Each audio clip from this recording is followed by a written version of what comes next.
Natiravanachari Yamunatiravanachari Jaya Radha Madhava Kunja Bihari Jaya Radha Madhava Kunja Bihari Gopi Jana Vallabha Girivaradari Gopi Jana Vallabha Girivaradari Yasodanandana Braja Janaranjana Yasodanandana Braja Janaranjana Yamunatiravanachari Yamunatiravanachari Asatar Satashi Shrimad Divine Grace Bhakti-Vedanta Swami Maharaj Prabhupada Ki Jai. ISKCON Founder Acharya Srila Prabhupada Ki Jai. Anantakoti Vaishnava Vrinda Ki Jai. Namacharya Srila Haridas Thakur Ki Jai. Prem Shikaho Shri Krishna Chaitanya Prabhu Nityananda Shri Advaita Gadadhar Shivasadi Gaur Bhaktivinoda Ki Jai. Shri Shri Radha Krishna Go Gopinath Shai Mukunda Radha Kunda Giri Govardhana Ki Jai. Vrindavan Dhama Ki Jai, Mathura Dhama Ki Jai, Navadvip Mayapur Dhama Ki Jai, Jagannath Puri Dhama Ki Jai, Gangamaya Jamuna Devi Ki Jai, Bhakti Devi Ki Jai, Tulsi Maharani Ki Jai, Samaveta Bhakti Vrinda Ki Jai, Gaur Premanande. All glories to the assembled devotees. All glories to the assembled devotees. All glories to the assembled devotees. All glories to Sri Guru and Gauranga. All glories to Srila Prabhupada. Namo Om Vishnu Padaya. Krishna Prastaya Bhutale Srimati Bhaktivedanta Swami Niti Namani. Namaste Saraswati Devi Gauravani Pacharni Nivasesa Sindhavani Paskachade Satari. Vandeham Shri Guru Shri Yuta Padakamalam Shri Guru and Vaishnavam Shri Rupam Sagrajatam Sagana Raganatam Vitam Stam Sajivam Sadvaitam Sadvadutam Parijana Sahita Krishna Chaitanya Devam Shri Radha Krishna Padam Sahagana Lalita Shri Vishakam Vitam Shcha Panchakalpajubhista Kipasandhavya Patichanam Pavanevya Vaishnavevi Namo Namaha. Om Namo Bhagavate Vasudevaya. Om Namo Bhagavate Vasudevaya. Om Namo Bhagavate Vasudevaya. So it's May 22nd, 2021, 26 Second Avenue over the internet, and we're reading from Bhagavad-gita, Chapter 2, Contents of the Gita Summarized, Text 51. So, can you give me the ability to share my screen, please? Yeah, now you should be able.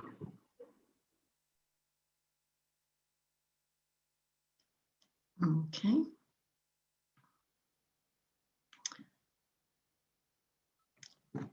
Karma Jambudi Yuktahi Palam Twaktva Manishina Janma Bandha Vinirmukta Param Gachanchanamayam. Karma Jam, due to fruitive activities. No. There we go. Oops, went too far. Sorry. Go back. Karma Jam, due to fruitive activities. Buddhi Yuktaha, being engaged in devotional service. He, certainly. Palam, results. Twaktva, giving up. Manishinaha, great sages or devotees. Janma bandha, from the bondage of birth and death. Vinirmuktaha, liberated. Padam, position. Gachanti, they reach. anamayam, without miseries. Srila Prabhupada's translation. By thus engaging in devotional service to the Lord, great sages or devotees free themselves from the results of work in the material world. In this way, they become free from the cycle of birth and death and attain the state beyond all miseries by going back to Godhead. Srila Prabhupada's purport. The living entities belong to that place where there are no material miseries. The Bhagavatam 10:14-58 says, Samashrita ye pada palaba palam mahat padam punya yasho murare bhavam burir vatsa padam padam padam padam padam yad vip padam natesham. That's a fun verse. I can imagine that would be a fun verse for children to learn, right? Why don't we say that? You stay on mute, but why don't we say that together? Samashrita ye padapalava palam mahat padam punya yasho murare bhavam burir vatsa padam padam padam padam padam yad vip padam natesham. Translation of that verse. For one who has accepted the boat of the lotus feet of the Lord, who is the shelter of the cosmic manifestation, and is famous as Mukunda, the giver of mukti, the ocean of the material world is like the water contained in a calf's hoof print.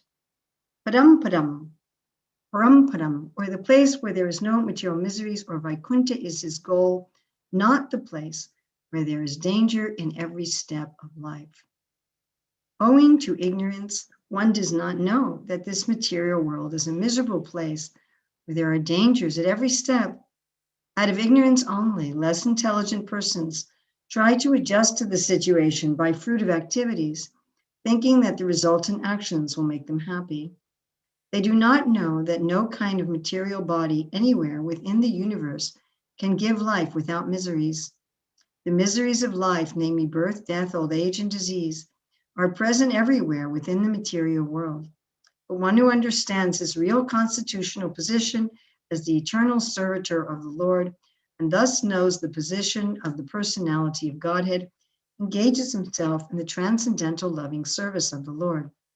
Consequently, he becomes qualified to enter into the Vaikuntha planets, where there is neither material, miserable life, nor the influence of time and death. To know one's constitutional position means to know also the sublime position of the Lord. One who wrongly thinks that the living entity's position and the Lord's position are on the same level is to be understood to be in darkness and therefore unable to engage himself in the devotional service of the Lord. He becomes a Lord himself and thus paves the way for the repetition of birth and death. But one who, understanding that his position is to serve, transfers himself to the service of the Lord, at once becomes eligible for Vaikuntha Loka.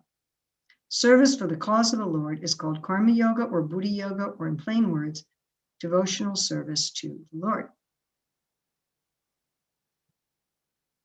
Karma jam Buddha yuktahi palam twaktva manishinaha janma bandha vinirmuktaha param gachantananmayam.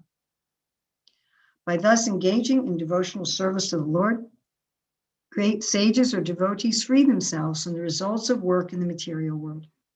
In this way, they become free from the cycle of birth and death and attain the state beyond all miseries by going back to Godhead.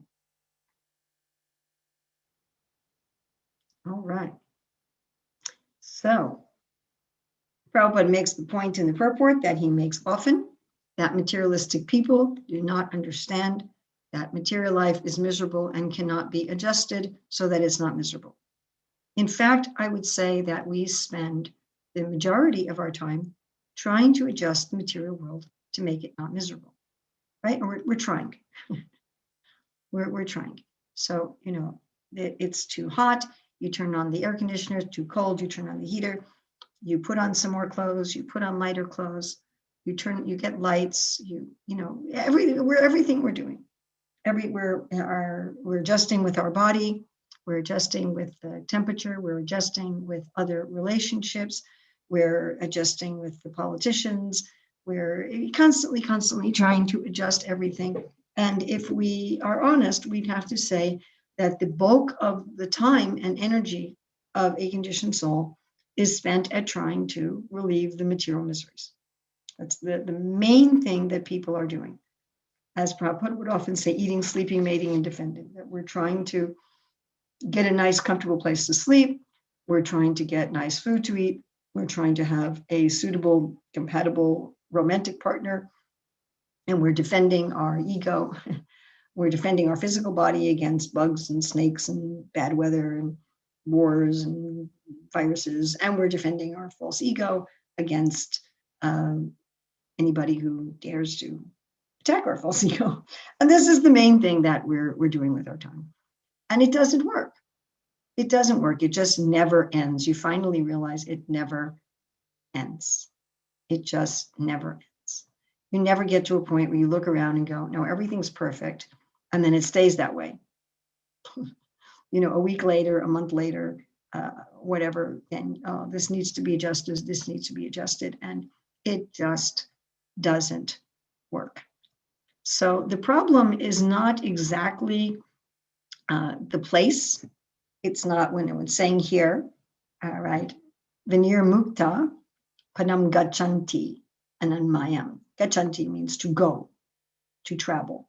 So we may think that it's a question of traveling someplace else. Just like in the days before COVID, I was traveling constantly. And I was meeting, of course, many other people who were also traveling. And they were often traveling to try to find a more suitable place. People move to get a better home or a better climate or a better job. And so we may think that that's what we need to do. We need to get on a spaceship to go to Vaikuntha Loka. As Prabhupada says, by going back to Godhead, we get on a spaceship to go to Vaikuntha Loka, and then we go to a nice place, and then we'll be happy. So that's like people thinking, if I go to Hawaii, if I go to the Canary Islands, if I go to Tahiti, if I go to Mauritius, then I'll be happy. Go to some beautiful tropical place, or maybe they want to go to a ski resort or something.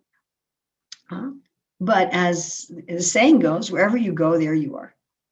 So the problem is not where geographically we are situated. The problem is our consciousness. If we have the proper consciousness, then we are back to Godhead even in this world. Because from one perspective, there is no material world. Prabhupada says that many times.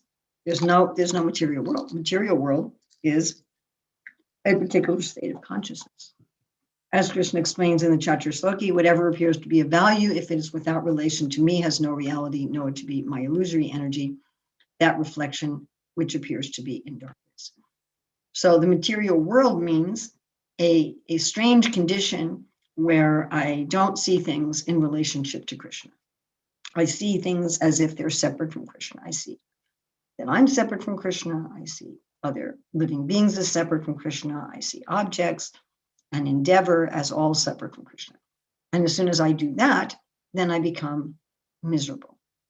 An analogy we can give, it's just like if you are a guest in someone's house and you ignore them, and you ignore your relationship with them, and you are trying to be happy with the things in their house without dealing with them. So it would be a very uncomfortable situation. It wouldn't be a pleasant situation. Or, of course, Prabhupada gives the example, word Vamulam in the Bhagavad-gita, chapter 15, the upside-down banyan tree. And he says, if someone's hanging you upside down, I mean, people do hang upside down for exercise and yoga and stuff, but if you stay upside down, you're going to be very uncomfortable, right? It's just, so when things are upside down, when they're out of harmony, then they're very uncomfortable. Another way of explaining it, which I give all the time, is that in the room I am in now, and I'm sure this is true for most of you, there is a door, at least one door, there is a window, and there are walls, unless some of you are outside. So there's a door and window and walls. And if you want to exit or enter the room, you use the door. If you try to use the window, I mean, for me, I'm on the ground floor, so it wouldn't be that big of a deal, but it would be uncomfortable to use the window, and I would definitely break something. And if you're on a higher floor, of course, then you may get severely injured if you try to use the window. If you try to use the wall, you will definitely get injured. So the misery is not done by the architect or the builder. The architect and the builder do not say, we are going to make walls so people can bang into them and bruise their forehead. And we are going to make windows so people can fall out of them. That's not their purpose. So when we try to use the world in a way it's not meant to be used, we suffer. It's not exactly that suffering is built into the world. When Krishna says, Dukkhalayam Shashvatam, this world is miserable and temporary, he's not exactly saying that suffering is built into the world. What he's saying is that if you're a materialistic consciousness, you're going to have a miserable temporary existence. It's just not going to work. Like a little child who's doesn't know how to navigate the world. I spend time with my granddaughter's family, and they have 2 little boys. One of them is only 1 year old, and he doesn't know how to navigate the world. So, he'll open a drawer and put his hand in it and then close the drawer in his hand. He does that all the time. And even though he's done it 10, 20, 30, 40, 50 times, he does it again. Opens a drawer, holds it, and then closes the drawer in his hand, and then he's crying. Right? Or he's trying to walk and he bumps into things. He closes doors on his hand. He'll sit right by a door that someone opens and bumps him, right? Because he doesn't understand, as Prabhupada talks about here on the purport, ignorance. He doesn't understand how to deal with the world in a way that will relieve his suffering. So a conditioned soul is like that. We don't understand, why is my hand hurting? Like this baby, he's closing the drawer on his hand, and he doesn't understand why he's in pain. So we are also, why am I suffering? Why am I suffering? Why am I suffering? We don't see how we are doing it to ourselves with the improper consciousness. So here Krishna is speaking about a method of changing our consciousness, a method of changing our consciousness. And he mentions 2 parts to the method and 2 results. So we've sort of kind of looked at the first result, that one will get freedom from miseries. And the second result actually is somewhat geographical, that one will go to another sphere, because, well, we'll get there as to why. We'll get there a little later, why we would move our location, even though we wouldn't need to anymore because our consciousness had changed. So why would we move our location? Well, we'll hold on to that thought. Let's look at the process. Let's look at the process. So if we look back at the verse, we'll see it says buddhi yuktaha. Buddhi yuktaha. And Srila Prabhupada, of course, as Srila Prabhupada does, is he explains this as basically bhakti. So Srila Prabhupada is saying this is buddhi yoga, or it could be called karma yoga, or devotional service. So Srila Prabhupada often conflates these different kinds of yoga. And Prabhupada is not really very interested in having people in the Kali Yuga try to take up different kinds of yoga. So he often has this tactic in his books. But let's look at the literal meaning for a minute. Buddhi yuktaha. Yukta means to join, and it's very similar to the word yoga, which is why Srila Prabhupada in the purport could say buddhi yoga, because buddhi yukta and buddhi yoga mean very, very similar things. Yoga means to add, like you'd say 2 yoga 2 is 4, adding things. And yukta is to bind, to connect. It's a little different than to add, but it's a very similar concept that I'm connecting things. I'm hooking up a trailer to my car. That's yukta. I'm attaching, some kind of a hook, you attach one thing to another. So buddhi yukta, to be attached with intelligence. To be attached with intelligence. Now, attached with intelligence to who or to what? What does this mean? Let's unpack this a little bit. So yuktaha means I'm attached to the Lord. I'm linked to the Lord. I'm linked to reality. I'm linked to truth. I'm connected to truth. like we gave the example of the building, how I'm dealing with the building is connected to the way the building is and the way the building is designed to be. So I'm yukta. And I'm connected with intelligence. Oh, you can just excuse me 1 second. I have to answer this right away. Excuse me.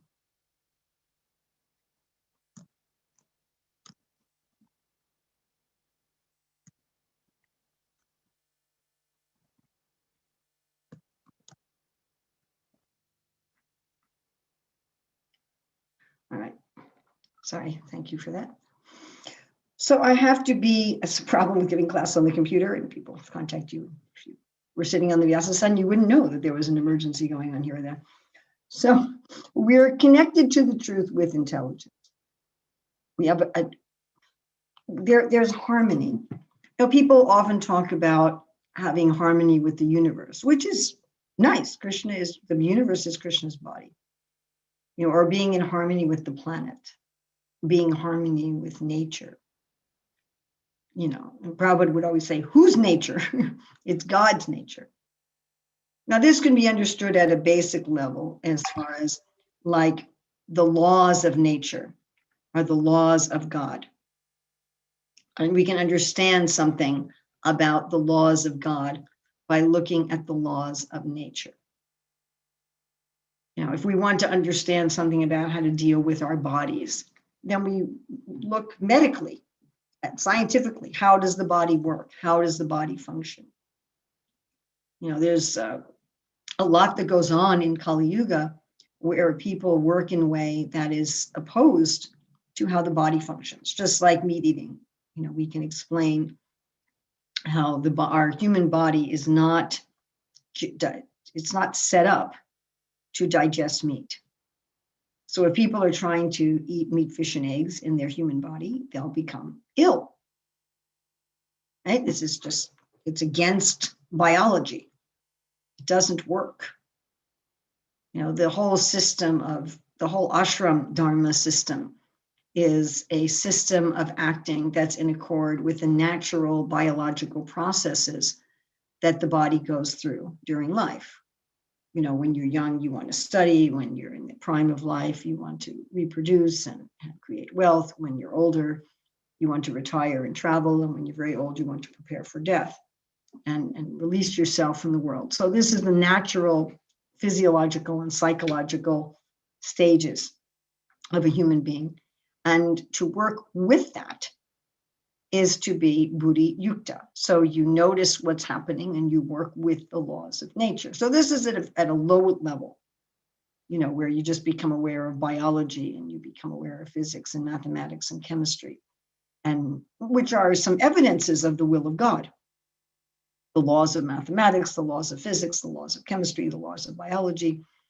Like Prabhupada would say, the laws of nature. He would use that phrase quite a lot. Laws of nature, the laws of God. And you act in harmony with that. That's a kind of buddhi yuktaha. And people who work in harmony with the laws of nature have a lot less suffering than people who oppose the laws of nature. Isn't it a fact? Right? If I eat food that's healthy for me, then I'm going to have less suffering than if I eat food that's not designed for this body. That's should be a duh. If my sleeping patterns are in accord with biology, I'll be happier. My eating, my mating, my defending, all of these things are in accord with biology, in accord with what is natural and normal, then I will be happier. So that's on a very low level. And then we can go above that to the mind. And of course, buddhi is dealing with intelligence, the mind, the subtle body. So then if I link my subtle body to what is the will of God, I will be happier. If I act in it, if I change my mentality, I will be happier. And ultimately, if I bring myself, Prabhupada talks about our constitutional position in this purport, if I awaken my real self and link that with the Lord, then I will be happy. So Bhakti Yoga, of course, involves all three, body, mind, and soul. that I use my body in the service of the Lord. I go beyond just trying to live a natural life, but I use my body in the service of the Lord. I think of Krishna, manmana bhavamad bhakto majaji mam namaskari. I'm always absorbing my mind, maya shaktamana prita, in the activities of Krishna. And I think of myself as his servant. And Srila Prabhupada writes about that quite a bit in this purport.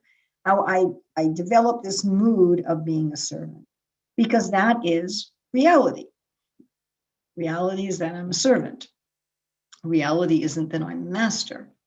What can I master? I don't know. Any of you been able to master something? Absolutely. Even if I learn a skill very well, if I get sick, I can forget all of it. My mind becomes disturbed by a fever, and then I don't even know anything anymore.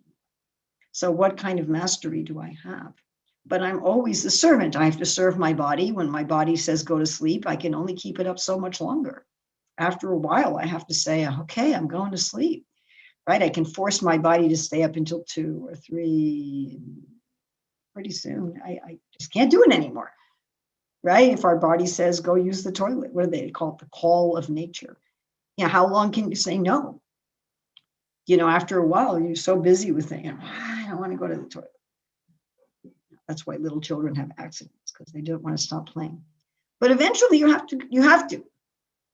We have to breathe, we have to eat, we have to drink. We're the servants. We're the servant of this body. In many respects, we're the servant of our emotions. Our emotions tell us, get angry, get greedy, get sad, get lusty, get whatever. And we go, oh, yes. And people will even say, I am angry, as if it's their identity. I am sad. It's quite interesting. And that, that people actually identify and serve their emotions. And then, we serve our false ego. That if I think someone has insulted me, or I think someone has cheated me, then I become very offended. And I have to defend my honor. And we have what's called honor cultures, where if anyone in the family does anything to upset the family honor, then they may be killed by their family members. So we're servants. We're servants of time. You can dye your hair, and you can put lots of cosmetics on your face. But you know what? An old person with dyed hair and cosmetics still looks like an old person. Sorry. Even an old person with lots of plastic surgery. Who's that singer? Dolly Parton. So she's had tons of plastic surgery. She wears lots of makeup, and she wears wigs, and you can still tell that she's old. It's very obvious. She's not 15. Maybe you might think she's 10 years younger than she is, but we're servants. Time comes along, old age comes along, and we don't really have a choice. We are servants. So Buddhi Yukta means, again, I link my intelligence with truth. I am a servant. And then I think, well, if I'm going to be a servant, why not be a servant of the best master? Like Srila Prabhupada talks about in the 12th chapter of Bhagavad-gita, the idea of giving charity as being a segue to bhakti, that a person will think, well, if I'm sacrificing for a good cause, why don't I sacrifice for the best cause? So this buddhi yuktaha means that I want to use my body in harmony with truth. I want to use my mind in harmony with truth, and my very self. I want to see what is the truth of myself. I'm a servant. Now I realize, and I say this quite often, that as conditioned souls, we hate the idea of being a servant. We find it offensive. We find it abhorrent. I've helped so many children with their education and had so many parent meetings with so many parents. And I've never met a parent who says, I want my child to grow up to be a servant. I haven't met such a parent.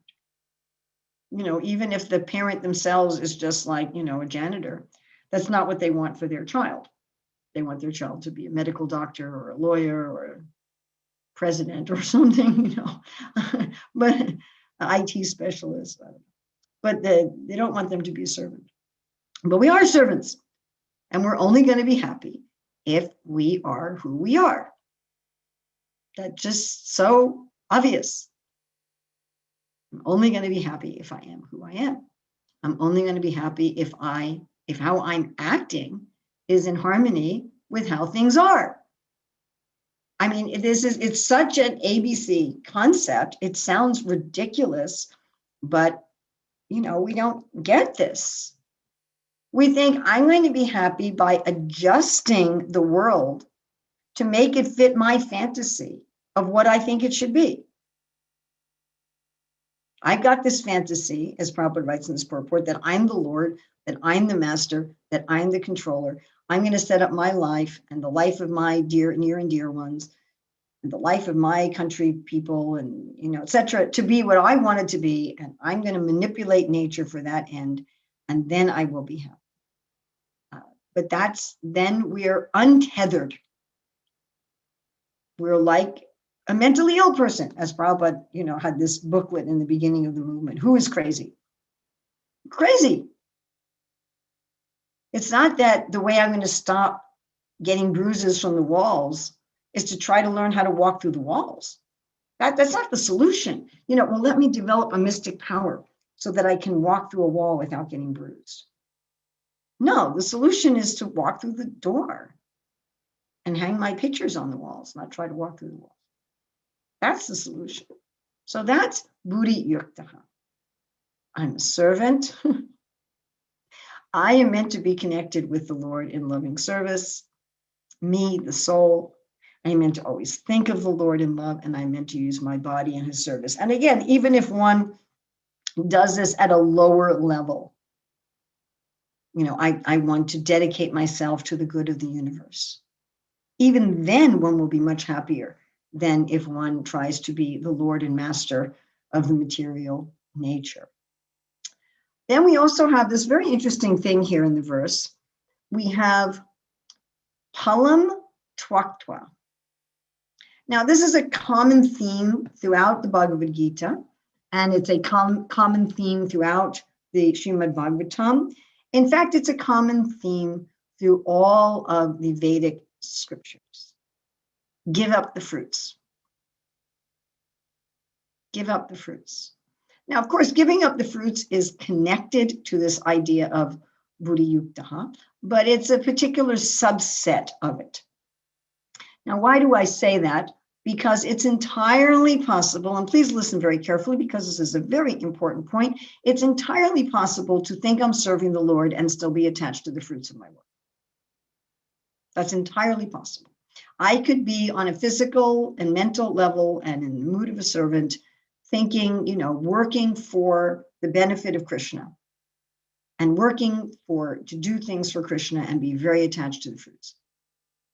It's entirely possible, and I know that from my own personal experience. Now, how do we know that we're attached to the fruits? We know when things don't go right.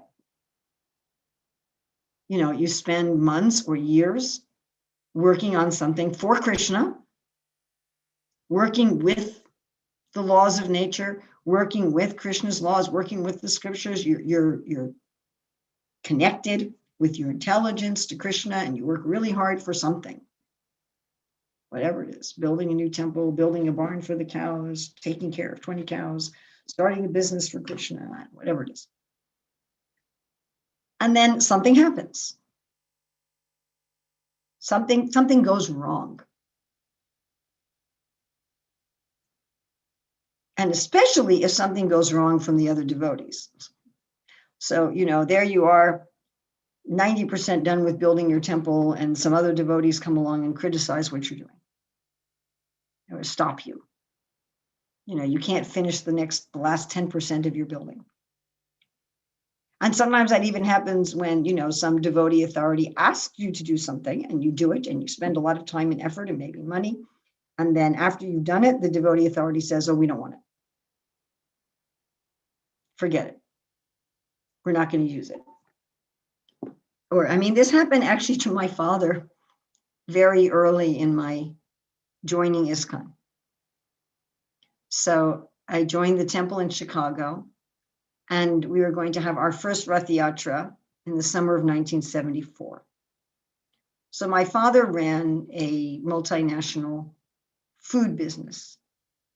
And we were going to cook a whole feast to serve at Bhakti Yoga. We needed some huge pots. Needed some really big pots. So my father had these huge pots from his factory. And he agreed to loan us one or two of these pots. They were so large that they had to be transported by train. So he arranged to loan us these pots and to transport them by train to Chicago. And then after that was done, the devotees found out that the city would not allow us to serve hot food, that we didn't have the proper licenses and the proper safety and health requirements to serve hot food, that we could only serve cold food. So we never used the pots. You know, all the time and trouble and expense my father used to transport them, it was useless. You know, he simply had to transport them back. And this kind of thing happens. You know, we're asked to do something. The person asking us to do something doesn't do their own homework and research or whatever, or they change their mind or something, you know, and we do all this and then it's all for naught. Then how do we feel? How do we feel? Do we feel depressed? Do we feel discouraged? Do we feel angry? Do we just say, you know, well, I'm not going to do anything anymore. What's the use of doing anything anymore? Nothing that I do turns out right. You know, that mentality shows that we have some attachment to the fruit. Or this can also happen on a subtle level where, you know, we do something and it does work out successfully, but nobody acknowledges us. You know, everything's great, but nobody thanks us.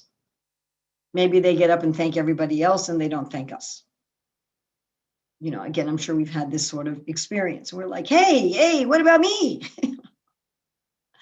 I had this experience recently in teaching an online class where we thanked a lot of people. I had actually twice in the last few years, each time with a very senior devotee.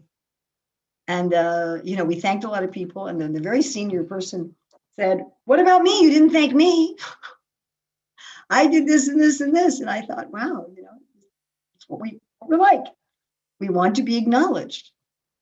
You know, naturally we want to be acknowledged. But then we can see again that we have some attachment to the fruit, that we're trying to enjoy the fruit. And if we don't get to enjoy the fruit, it's difficult for us. Yes? Now, you could also see from these examples that our desire to enjoy the fruit is the cause of suffering. Just like our unlinking our intelligence from nature is a cause of suffering, because I walk into walls instead of doors. So my being attached to the fruit is a cause of suffering because I am not absolutely in control of the fruit. I'm just not. I always give the example of the cherry trees we had in our yard in Detroit, that as soon as the cherries ripened, the birds ate them. It was very difficult for us to get ripe cherries. You know, we're just not. We're one of the 5 factors of action. So we're not in control of the fruit. And many, many times when we do something, we work hard and there is no fruit, or the fruit is rotten, or the fruit is taken and enjoyed by somebody else. Or we get the fruit and we enjoy it, but it's not what we thought it would be. That's also very common. You know, you get the girl of your dreams, you get the boy of your dreams, and then you find out that maybe they were a nightmare. You know, that kind of thing happens. You get the house of your dreams, you find that it was a nightmare. I've seen that too. You buy a new house and it turns out that the place is falling apart. So it's quite common that, you know, even we get the fruit and we try to enjoy it and it's not enjoyable. And so this leads to a lot of misery and frustration. It leads to a lot of suffering. And it can lead, a fruitive mentality leads to a very peculiar life where one is not enjoying in the moment. One is focused on future happiness. So I'm sacrificing now, I'm suffering now for the hope of a future of enjoyment.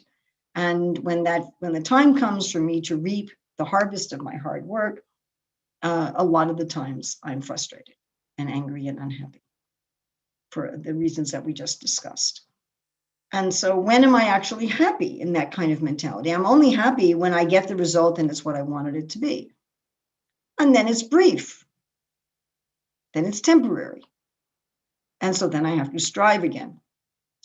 Now, please also note this point very carefully. This fruit of mentality is very much based on a pride of being the doer, that I take pride in the sacrifices that I'm making to achieve the goal. I mean, it's sort of interesting that we often get more of a sense of enjoyment out of sacrificing and suffering for a goal rather than a goal that we could achieve very easily. So, we have this pride of our austerity and our sacrifice and our hard work to achieve the goal. And I believe we take some kind of strange idea of pleasure from it, because otherwise there's so little pleasure in materialistic life. So, I'm going to take pleasure from my suffering. We sort of realize that, all right, I'm spending like 90% of my time suffering, going through austerity and difficulty and sacrifice to achieve this goal. And then when I get the goal, there's only a small portion of the time that I actually get to enjoy it. So, I'm having just a minuscule portion of my life engaged in actually anything called enjoyment. All right, then I'll revel in my sacrifice, but in an egotistical. I am such a sacrificer. I'm such a hard worker. Devotee the other day recommended a book, how to get twice the amount of work done in half the time. And I said, well, actually, I already know how to do that.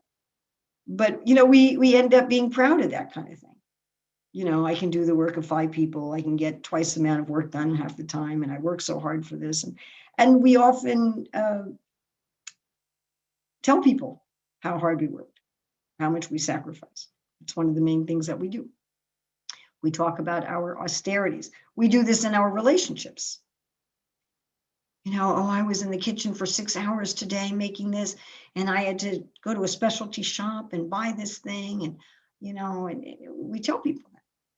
Or, at work, I had this problem and that problem, the other problem. The kids were doing this and the kids were doing that. Why are we doing that? Why are we giving a litany of our yagyas?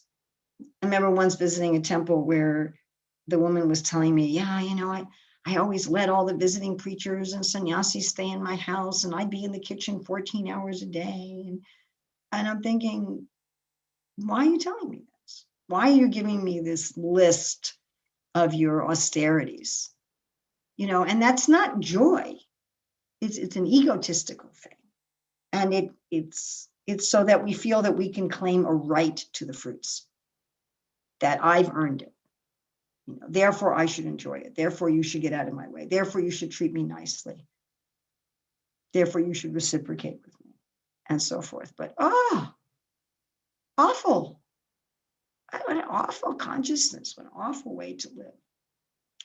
So giving up the fruits, as Krishna says later in the 12th chapter of Bhagavad-gita, that Tvajakchanti Kalevaram, that at the end of this, of tyaga, at the end of giving up the fruits, you find peace. So it seems counterintuitive. It seems like everything I want to enjoy in this world, I'll work hard for it and then I'll enjoy it. And Krishna says, no, if you stop trying to enjoy this world, you'll find peace. So how does one work without an attachment to the fruit? Because this is, Arjuna will ask this question over and over again in the Bhagavad Gita, that, well, if I'm supposed to give up the fruits of work, why work? It sounds to people like work, but don't take your paycheck. That's what it sounds like to people.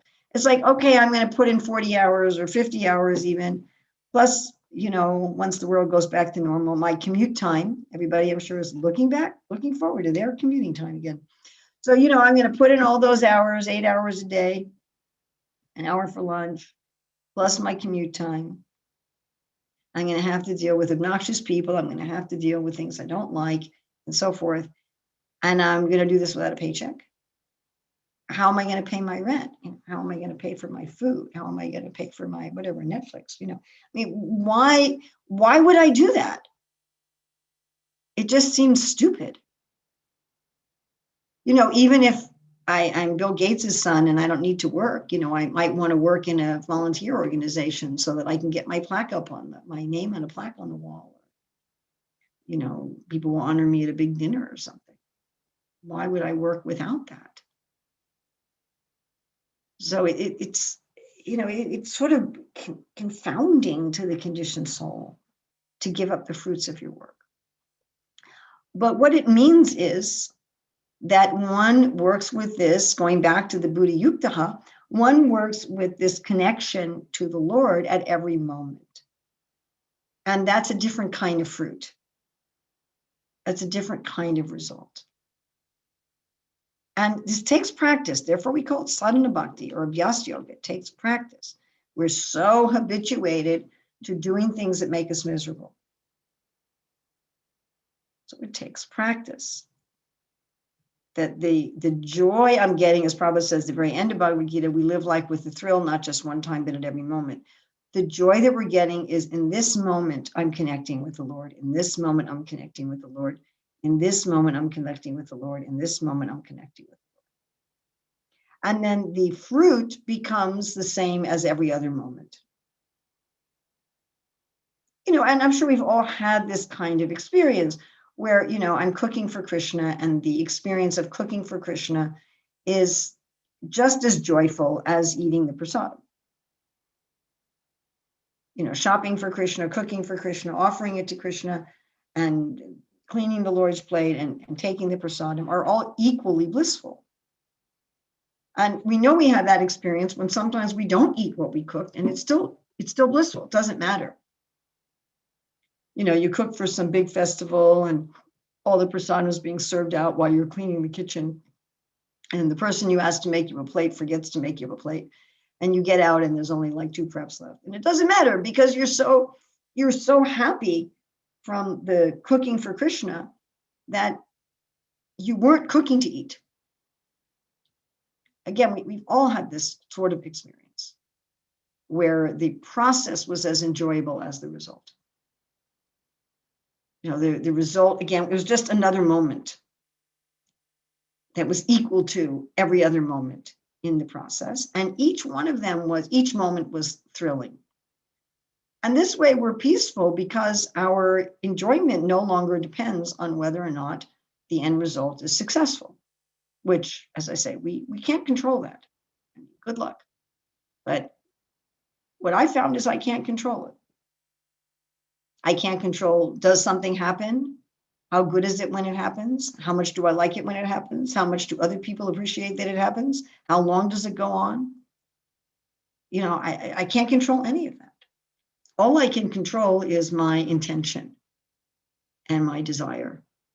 That's really all I can control. So anyway, this way one becomes peaceful, and it takes practice. We have a long habit of thinking that we're the controller. We have a long habit to identifying our happiness as something egotistical and something enjoying the fruit. This is a long standing habit. So we shouldn't be surprised if we fail in this over and over and over again. But we keep trying, we keep trying, we keep trying, we keep trying. Just like the little child who doesn't understand about sticking their fingers in the drawers. But then, we don't generally do that as adults, maybe sometimes, but generally not. Whereas my little great-grandson is doing it every day. We get to the point that we understand. So as we get this experience of working with that attachment to the fruit, and we're like, oh, wow, that was nice. Wow, that was really nice. And we get another experience of working with that attachment to the fruit. Like, oh, that's very nice. And Krishna explains this in a way that perhaps we haven't so much appreciated when he talks to the gopis at the beginning of Ras Lila. And he says to them, I cannot repay my debt to you. So The Acharyas explain that Krishna cannot repay his debt because the gopis have given up their reputation and their families. They've given up everything. And Krishna hasn't given up anything. So Krishna hasn't walked out on, Mother Yasoda, Nanda Maharaj, or he has not made the kind of sacrifices that the gopis have made for him. He has not given up all of his other relationships. They've given up all of their relationships. So Krishna says that I cannot fulfill my yetamam prapadyante tam sataiva bhajamyam. I cannot reciprocate with you. I cannot give to you what you give to me. Of course, that's a little fallacious, because when a jiva gives everything to Krishna and Krishna gives everything to that jiva, what Krishna is giving is a gazillion, billion, infinite times greater than whatever the jiva could give.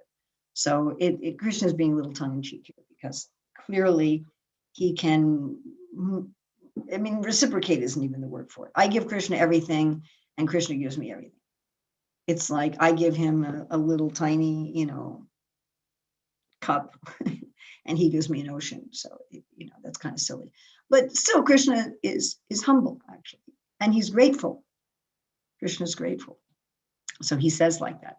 He says, I cannot reciprocate. You've given me more than I've given to you. Krishna does not have a mood of entitlement, interestingly enough. If anybody could have a mood of entitlement, it would be him, but he doesn't. He has a mood of gratitude. And then Krishna says something very astonishing. He said, you should be satisfied with your own love for me. This is the mood of working without attachment to the fruit. And this concept is understood at one level, just like we were saying, linking is understood at one level, that I should work in harmony with the planet or in harmony with nature. So this concept of being satisfied with my own love is understood also by people who are not bhakti yogis, by people who are in Gyan Yoga and Karma Yoga and Dhyan Yoga, where they'll say, be happy with what you can give. So instead of this mood of self-sacrificing, one has this mood that everything I give is a gift. And I'm not expecting anything in return. I'm happy by the giving. So not that the husband is thinking, or whatever, one spouse is thinking, I work so hard. And when I come home, I expect my partner to just be so grateful for how hard I've worked. But instead, with this mood of self-sacrificing and then trying to enjoy the fruit, but instead I've worked so hard as a gift.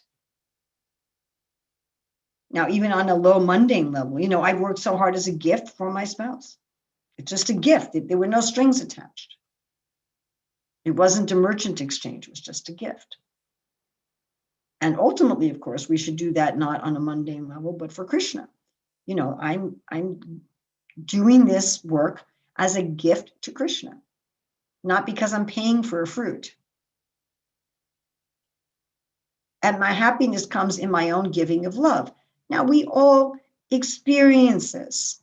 We all experience where the act of giving is in and of itself its own reward.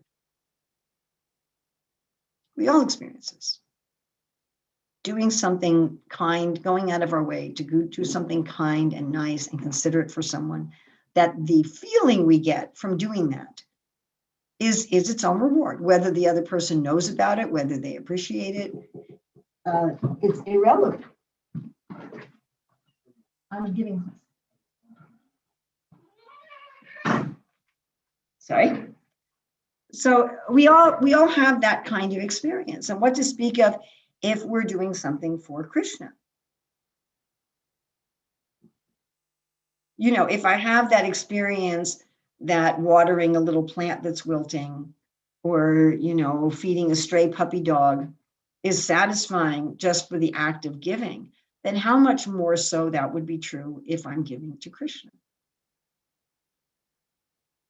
And it's not that Krishna, by telling us, right, that we should give up the fruit, palam tvaktva, that Krishna is asking us to work without pleasure.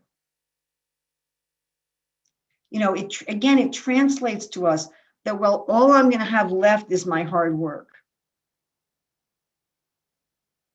But actually, you won't have any hard work at all, because instead of labeling it as hard work, and instead of labeling it as self-sacrifice, one labels it as gift giving and an act of love. Now, we should say that it's much easier to do that if we're doing work that is our nature. And if I'm doing work voluntarily, as Prabhupada is saying, individual, spontaneous, and voluntary. So if I'm doing work under compulsion, if I'm doing work that I don't enjoy at all, that's not in accord with my nature, that doesn't fit me, then doing this is extremely difficult. And not even advised by the Lord. You know, some devotees think that a real surrendered person does things that they hate for Krishna. Sometimes we have to do things that we hate. It's just the nature of life. But generally, Krishna's talking about surrendering means I know what my nature is, and I use that for Krishna. I use my nature for Krishna. And it's not really that hard to enjoy the process of giving when I'm using my nature for Krishna. I mean, I can just think of a simple example in my own life. So we're just at the end now of the Bhakti Shastri course here in North Carolina. And my daughter wanted to have PowerPoints for each class. So I wouldn't have done it if she hadn't asked for it. I would have just gone with written notes, but she wanted the PowerPoints. And she was making the first few. And then she said, this is taking me so long. And I said, well, you know, I know how to do that. I'll do it. Well, but I love doing things like that. I love taking complex ideas, especially from Shastra, and organizing them so that they're easy to understand and easy to teach. And then I love adding the right illustrations and putting the text together with the illustrations in an attractive way. I just love doing things like that.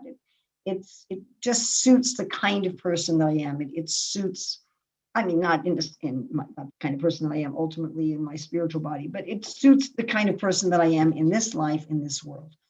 It uses my joys, it uses my talents.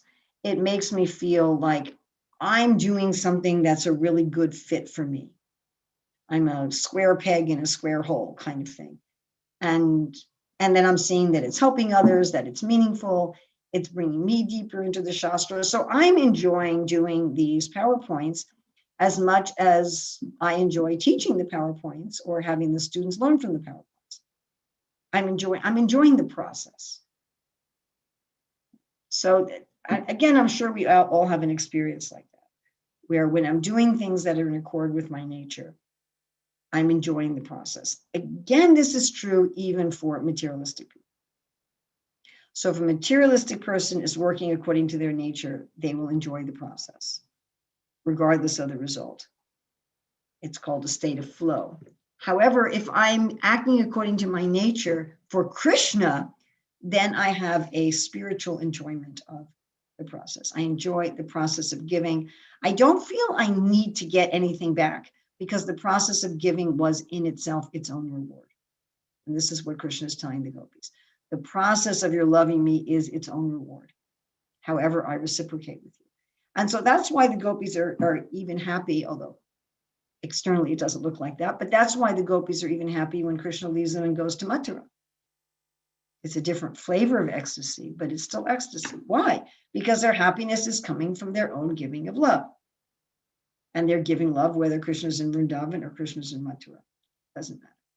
That's their own giving. Their love is not dependent on a particular type of reciprocation or fruit from Krishna, which is, of course, nicely explained in the last verse of the Shikshastra.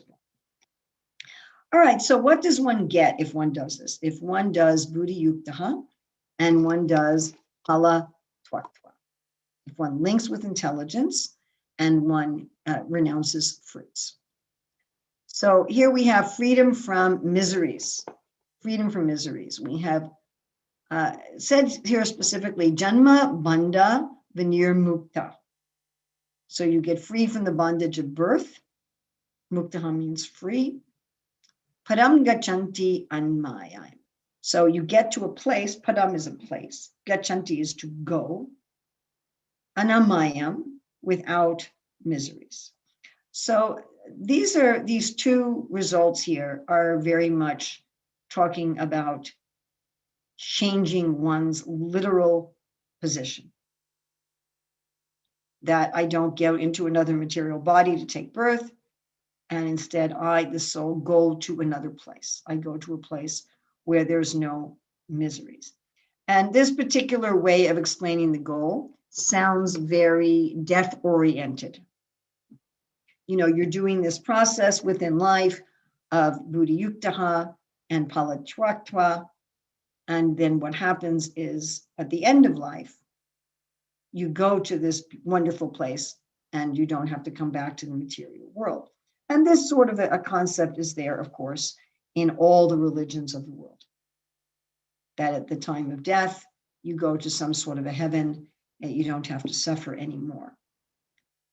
Now, we should note, however, as I alluded to in the beginning, that it's not simply a matter of changing my location, my geographical location, like people think if I go to Tahiti or Hawaii or someplace, I'll be happy. Because it's actually a matter of consciousness. Now, if I have the proper consciousness, then even in this body, even in this world, I will not experience misery. Externally, in this body and in this world, the miseries are not going to stop. Externally, in this body and in this world, I'm still going to get a toothache. I'm still going to get old. You know, I'm still going to have somebody insult me, and you know, there's going to be viruses circling the planet, and that's not going to stop if my consciousness changes. However, I will not experience those things as miserable. Why? Because I'll be working in harmony with nature. I'm in harmony with reality, and I see that reality is benevolent. When I'm in harmony with nature, I see that everything that happens to me is benevolent. There's nothing malevolent, that Krishna is in control. I see he's controlling everything and he's my friend. Like the trusting child understands that the parents are benevolent. And if the parent takes away the toy or the parent makes you take some bitter tasting medicine, you may not understand that when you're 2, but you certainly understand that when you're 12. That, you know, my parents are benevolent. And if they're asking me to go to school or they're asking me to do this, that is for my benefit. If you have good parents, obviously. So, you know, Krishna is a very good parent. And so how is one miserable if one sees that everything is loving? And also one's not miserable because one is getting this thrill at every moment from connecting with the Lord, regardless of what goes on externally. So one will not be miserable here. But also, and I said in the beginning that we would discuss this, the different places, the different geographical places, although in one sense the spiritual world is beyond space, but the different geographical places correspond to different types of consciousness. So according to our consciousness, we're attracted to certain places, and according to our consciousness, we're allowed to go to certain places. And that's true in this world also. You know, there's restaurants and that only allow people in if they're dressed a certain way and they behave a certain way. Right? There's all sorts of things in this world where you're allowed to participate according to your demeanor. And if you have the wrong demeanor, you're not allowed to participate. You know, going from one country to another, you have to have certain qualifications to get into the country. But even, you know, to work at a job or to be inside of a shop, one has to behave in a certain way in order to get in, and one has to behave in a certain way in order to stay there. And then there's so many clubs and associations of different kinds where one has to have a certain mentality in order to be part of that association, part of that club. And Prabhupada gives this example all the time. He says, I needed to have a visa to come to America. Why don't you need to have a visa to go to the higher planets? You can't just barge in, you know, I mean, you know, in America, we have some difficulty that people without the proper visas, they're so anxious to get to our wealthy country, our relatively wealthy and relatively crime-free country, that they're trying to come in illegally. You know, and in our countries, a lot of those people don't get caught. Of course, then they have to live their lives in fear, which is not a very pleasant thing. But a lot of those people don't get caught. But when it comes to the universe, that doesn't happen. You know, when Vishwamrita tried to send that low-grade person to heaven, Indra stopped him. I forget what his name was. And so the guy was hanging in space upside down because Vishwamitra is trying to push him to heaven and Indra's pushing him down, and the guy was hanging upside down in outer space. And finally, Vishwamitra said, okay, I'll make my own heaven for him. So Vishwamitra created his own heavenly planets for this guy. But Indra was saying, we can't let him into heaven. He's a low-class person. I was just actually reading this in the 8th canto. How, the demons they're always trying to get into heaven, but they can't because they don't let people like that in there. Sorry, we're not going to let you in. So the spiritual world is a place for people who already have spiritual consciousness, is the point. It's not that if I have material consciousness, that I'm going to go to the spiritual world. I remember Ridan Nandamars making this point that if you take a bunch of materialists and you take them to Vaikuntha, they'll just look around and go, what are the Hare Krishnas doing here? They won't actually be able to appreciate it. It's not just the place. And they won't have the proper mentality. So if we're in the proper consciousness, then we're already back to home, back to Godhead, even in this body. And then the transition from this life to the next life is seamless. Like Narada said, lightning and illumination occurring simultaneously. That we're already in the proper state of consciousness. And therefore, we naturally end up going to the place and with the other beings who have a similar consciousness to ourselves. And of course, there is a specific place where there is no more even external misery. So in this world, we can have a consciousness of not suffering, although the external miseries do not cease. But ultimately, then we end up in a position where not only do we have the consciousness, but there are not even any external difficulties from any perspective. So we have a little bit of time for questions and comments and discussions.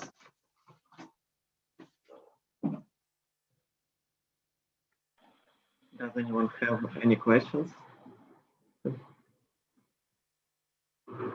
Actually, I have a question, like Urmila Mataji. So just to clarify, so when like such devotee becomes like pure devotee and he gets into spiritual consciousness, so does his material body becomes fully spiritual, or his spiritual body gets detached from the material body? Very, very thoughtful question. So we actually already have a spiritual body, and it begins to awaken. As we advance in Krishna consciousness, our spiritual body begins to awaken. We start to become aware of our spiritual desires in service, our eternal spiritual desires in service. And we do get to a point by the stage of bhava where we're not functioning with the mind anymore. We're functioning directly with the Lord's internal energy. And our physical body is not spiritualized in the sense that it becomes eternal. The physical body is still going to get old and is still going to, get a stomach ache and is still going to die. So the body doesn't become spiritualized in that sense. But the spiritual consciousness of the person is such that every part of the body has a spiritual effect. A way you can think about this is if you walk into a room with people and the people are in a very loving, kind mood, you understand that as soon as you enter in the room. And if you enter into a room and people have just had a big argument, you can also understand that as soon as you enter the room. So we're able to pick up on other people's energy, even their unspoken energy. Even if everybody immediately goes silent when we enter the room, we still have some sense of the energy that's there. So when a person is full of spiritual loving energy, that pervades their physical body. And it gives them total fearlessness. If you want to look at this from a kind of a mechanical way. So when we are identifying with the body, and then we are more or less in a state of fear because the body is very fragile. And then everything that I do, every movement I make with my body, my tone of voice, everything is going to be influenced by this fear. Does that make sense?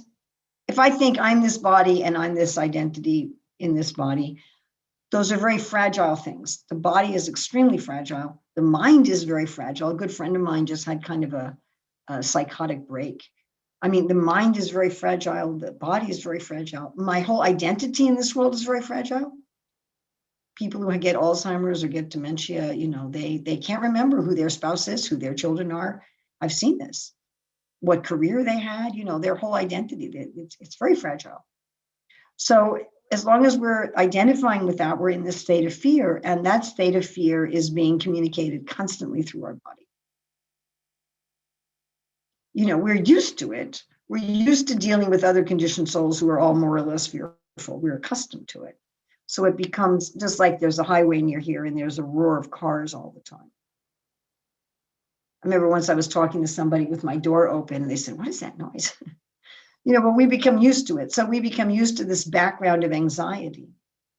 But you could see with someone such as Srila Prabhupada, that the way that Srila Prabhupada dealt with his own body, there was no fear. I mean, you have a lot of devotees who remarked on that. The way Prabhupada moved his hands, the way he walked. And a lot of times people would think they were talking about something mystical. And Prabhupada's floating, and I think there probably was something mystical, just like Prabhupada would walk for an hour and a half a day, but his feet never got calluses on them. So there probably was something mystical that he actually wasn't touching the ground. I think that is most likely the case. But it wasn't just something mystical like that. That Prabhupada had this mood of, and this was the main thing I noticed when I first met Srila Prabhupada, of total authenticity. That he was totally there. He was totally who he was. He didn't care what you thought of him. His identity wasn't based on what anybody else thought of him. He wasn't looking for appreciation or accolades or any kind of anything like that. He was who he was, and he was happy and satisfied in who he was. And then just this very childlike simplicity, at the same time, incredible sophistication. So, this wisdom, sophistication, and mature wisdom with this childlike simplicity and authenticity. And this utter fearlessness and this utter love. And it was evident in how he sat, it was evident in how he moved his hands. In everything that he did, you just, you notice it, and you were wondering what you were noticing. It was so unusual that it was hard to understand. What am I noticing about how Srila Prabhupada moves and his demeanor, how he looks at people? And a lot of people would say that you felt that Prabhupada was looking right through you and he knew everything about you, for example. Many devotees would say that. But it was this love of God that was permeating everything about him. So any contact with him would have a spiritual effect. A contact with his clothing, his food remnants, anything would have a spiritual effect. So in that sense, it was spiritual. I can give you another analogy, an interesting analogy. I've told this story before. So actually down the street from where I am now, we used to run a Gurukul school. And we had a Gurukul school in that building, not sure how long, 8 years, 10 years, something like that. So Gurukul school in the building meant that every single day, it was not just the regular sadhana you find in a devotee's house where we're doing worship every day and offering our food. But, every single day, except for vacations, that we're all reciting verses. You've got 30 kids singing the Bhagavad-gita and singing the Brahma Samhita. For years, it's going on there. So at a certain point, that school closed and we were selling the building. We'd taken everything out of the building. The building was it was nothing in there, no furniture, nothing. And I was staying next door. We were trying to sell the place. So people were coming to look at it. And that was the time that I was working in a public school, in a government school, as part of my doctorate. So I was wearing like a business suit, and I come back from the school and I see these two guys in their 30s, 40s maybe, walking around the property. I said, what are you doing here? And one of them said, well, I was here this morning to look at the building with a realtor, and I wanted to bring my friend this afternoon. He said, I know it's probably closed. I didn't know if I could get in, but I really wanted to bring my friend to show him this property. And I said, why is that? And he said, I've never experienced an energy like this before anywhere. So, I let them in the building, and they were just like, wow, what is this place? And I was not obviously dressed as a devotee. And I was just thinking, this building has been empty for maybe a year, but still somehow that energy of all of this japa and kirtan and shlokas, and it was like it was in the walls or something. So the building, although it was is a physical building made of bricks and wood and concrete like anything else, the building had a spiritual effect. So we see this in the bodies of great devotees, that their bodies have a spiritual effect. And therefore we can say their bodies have been spiritualized.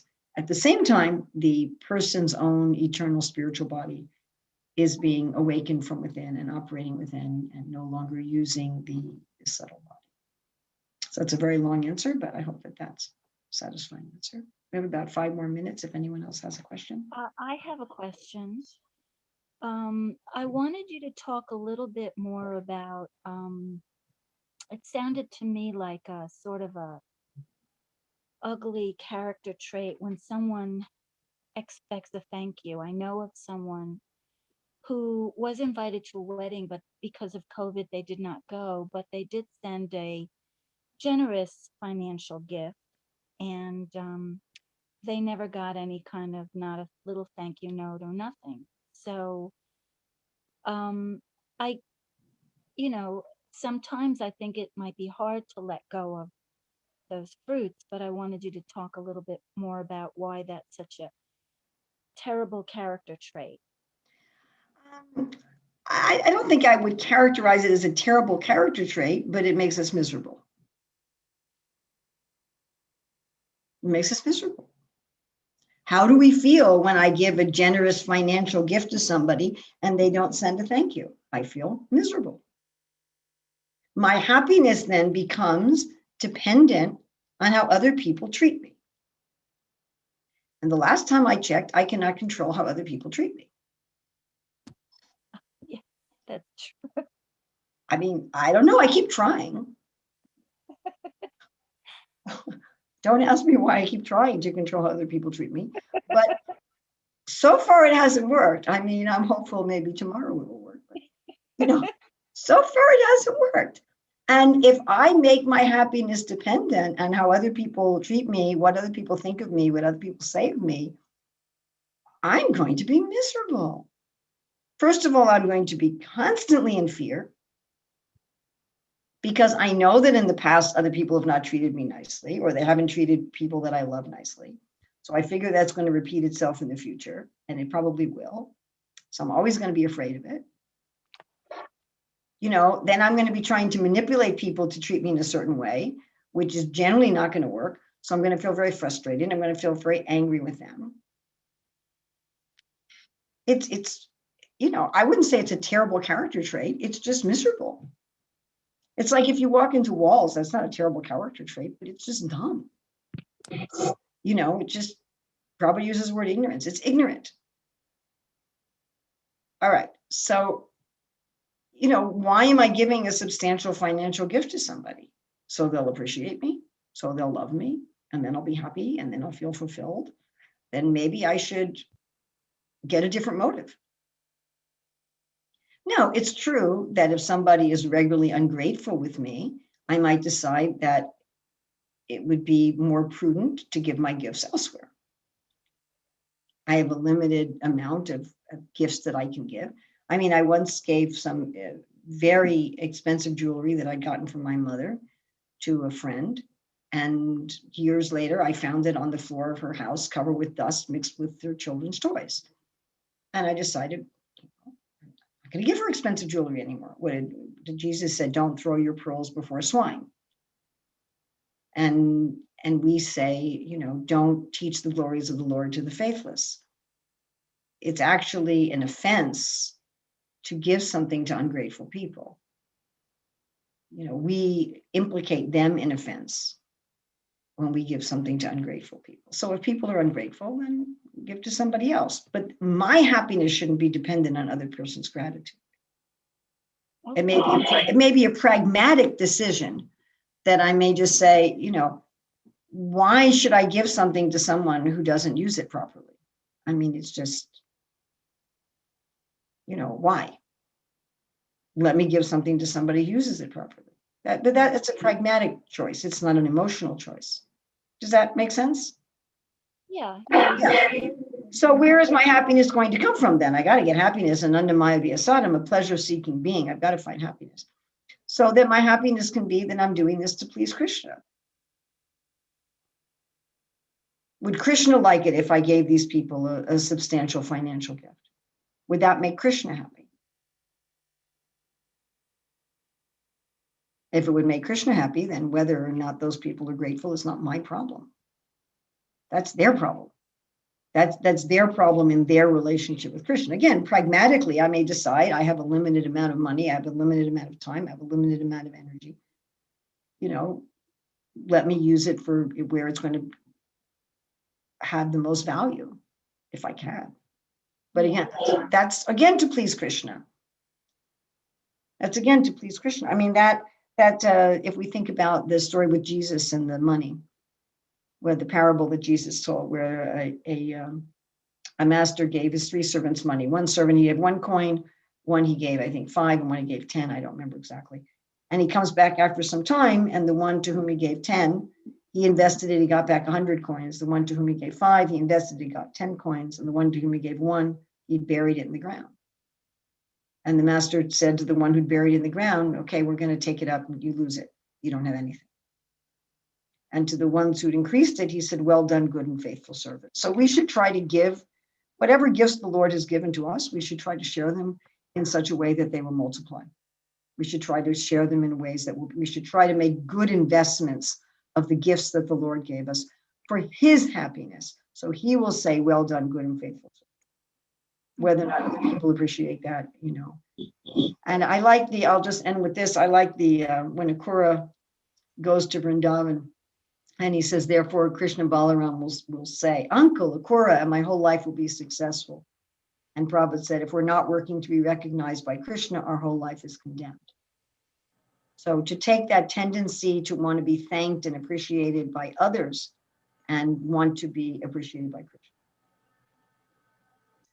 Can I ask you something? Many times I postpone decisions, and because I really would like Krishna to tell me how he feels about the decision that I'm making. How would I know if he will please him? One of the questions I get all the time, we're kind of running out of time. Yeah, you're saying that we are psychologically motivated. I mean, if this woman gives, a big substantial gift for these people because she wants to feel loved. But if you want to please Krishna, how exactly go about knowing that this is the right decision? Very good. All right. So I'll try to answer this very quickly because it's already past our time. Is that all right? Can I answer it? And I'm asking the leader. Is that okay? Sure. Yeah. Okay. So first of all, we have Guru Sadhu Shastra. So I know what pleases Krishna from what's in the Shastra. There's indications in the Shastra about gift giving, since you're asking that. So I can look at Shastra. Now, but Shastra is going to give general instructions. So then I look at the examples of sadhus. How do other saintly persons behave in these situations? And I can use that as a model. Then I may also have the instructions of guru. Now, that doesn't mean that you should bother your guru 100 times a day about every little thing. My dear guru, should I put on, green socks or gray socks today? Which would be more pleasing to Krishna? Your guru will not be pleased with that. But Still, Guru is going to be able to give you general directions specifically for you. So one thing is you've got this boundary of Guru, Sadhu, and Shastra. So it's not going to please Krishna to, you know, push children off the roof of a building or kill cows or, you know, work for the mafia. So you've got to be within this Guru, Sadhu, Shastra. All right, so that's objective. And that, of course, means you have to know Shastra. And that means you have to know what the saintly persons do. And it means you have to be trained by Guru. That's not something you're going to understand in 5 minutes. So some training, that's objective. Subjective is how do you feel? So I like Bhagavad-gita 9.2. Right? Rajavidya Rajaguyam Pavitram Idam Uttamam Prachaksha Vagamam Dhammar Susukam Parkam. Rajavidya, do you feel full of knowledge when you do it? Rajaguyam, do you understand the essence of things? Pavitram, do you feel purified? Dharmyam, do you feel like you're getting something authentic? Susukam, are you feeling happy? Really happy and joyful. That's subjective. Another somewhat subjective, somewhat kind of objective, subjective mix is Bhagavad Gita 12:13-20, where Krishna says how people behave if they're pleasing him. So if you're not sure whether or not something's going to please Krishna, you can also look at that list, 13-20, text 13-20 of chapter 12. If what you're doing is in that kind of a category, then it's pleasing to Krishna. So, you know, Krishna talks about sacrifice, charity, and austerity should never be given up. He talks about those things in each of the modes, especially in chapters 17 and 18 in the Bhagavad Gita. So you can see that doing those things in sattva is going to be pleasing to Krishna. So you've got a lot of guidance there about what's pleasing to Krishna. But subjectively also, you should feel in touch with knowledge, feel in touch with the essence of things, feel that you're being very authentic. You should feel that you're being very joyful. You should feel that you're being purified. And both of those, not just the subjective, not just the objective, but you put those two things together and you'll have a very good handle on whether or not Krishna is pleased. Krishna is not going to make that mysterious. You know, Krishna is not going to tell you over and over again, work to please me, and then say, well, you're just going to have to guess how to do that. You know, he's going to be specific about it. All right, we definitely should end here, but thank you very much for this opportunity. Srila Prabhupada ki jai.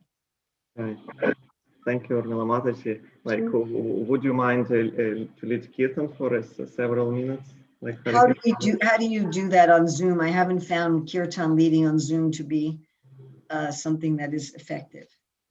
Yeah, we usually do like similar like Jai Radha Madhava. So the Kirtan leader chants both, and we chant in our respective locations being muted.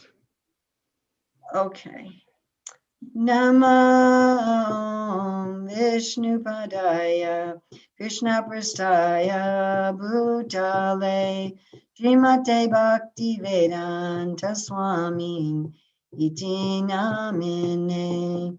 Nama Om Vishnu Padaya Krishna Prastaya Bhutale Srimate Bhakti Vedanta Swami Iti namine. Namaste Saraswati Deve Gauravani Pracharine Nirvisesha Sunyavadi Askachadesha Tarine. Namaste Saraswati Deve Gauravani Pracharine Nirvisesha Sunyavadi Askacha Deshatarine. Shri Krishna Chaitanya Prabhu Nityananda Shri Dvaita Gadadhar Srivasadi Gaur Bhaktavinda. Jaya Shri Krishna Chaitanya Prabhu Nityananda Dvaita Gadadhar Srivasadi Gaur Bhaktavinda. Shri Krishna Chaitanya Prabhu Nityananda Shri Dvaita Gadadhar Srivasadi Gaur Bhaktavinda. Jai Shri Krishna Chaitanya Prabhu Nityananda Shri Advaita Gadadhar Shivasadi Gaur Bhaktavinda Hare Krishna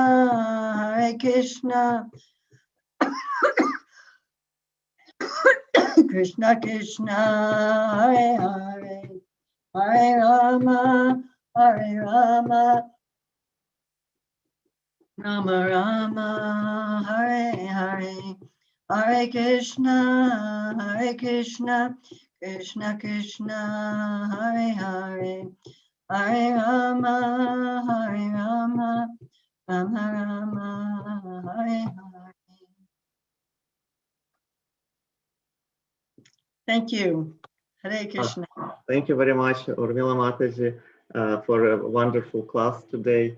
And I invite everyone like to join me in expressing our appreciation to Urmila Mataji. Like Urmila Mataji ki jai. Yeah, Hare Krishna, Thank you Hare very Bol. much. Hare Krishna. Haribol.